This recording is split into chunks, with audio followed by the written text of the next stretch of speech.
Tell me how we can beat these rises, these fuel rises. Yeah, we can definitely beat these rises by changing the way that we behave and the way that we drive.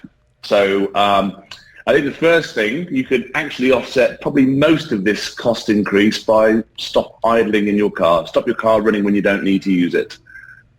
This is a pet hate of mine, actually, but the amount of people that leave their car running when they don't need to has a massive impact on your fuel economy. So please stop idling in your car. Okay, I've seen lots of mums on the school run doing exactly that, particularly when it gets hotter. I can get the gist. You want to keep the car cool, so when you get the nippers back in, especially if they're really young, they don't get too hot. But you say that really does use a lot of fuel, even though you're not sort of accelerating or pressing down the pedals. It still, it still gets through fuel. Yeah, your car actually has to work quite hard to idle. So actually, yes, it's quite fuel inefficient to leave it idling. So definitely turn the car off. That's my first tip. And what's your second tip? Is it anything to do with air conditioning by any chance? Well, air conditioning, definitely. That has a big impact. But actually, unbelievably, it's more efficient to have your air conditioning on than to turn your window down.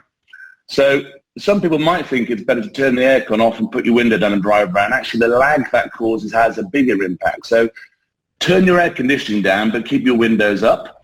And obviously, when you're not in the car, don't leave your air conditioning on and don't leave your car idling. That has a big impact on your fuel.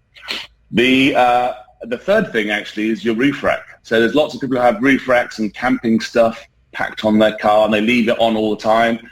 That has a massive impact as well. In fact, they reckon that's about a 16% increase in your fuel consumption just by leaving a roof rack on. So take your roof rack off, don't leave your car idling, turn your aircon down and your windows up. Those three things on their own will have a massive impact.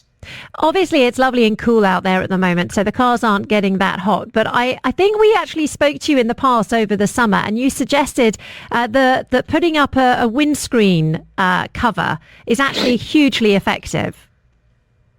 Oh, absolutely, yeah. Anything you can do that can shield the sun from coming into the car is going to have a massive impact.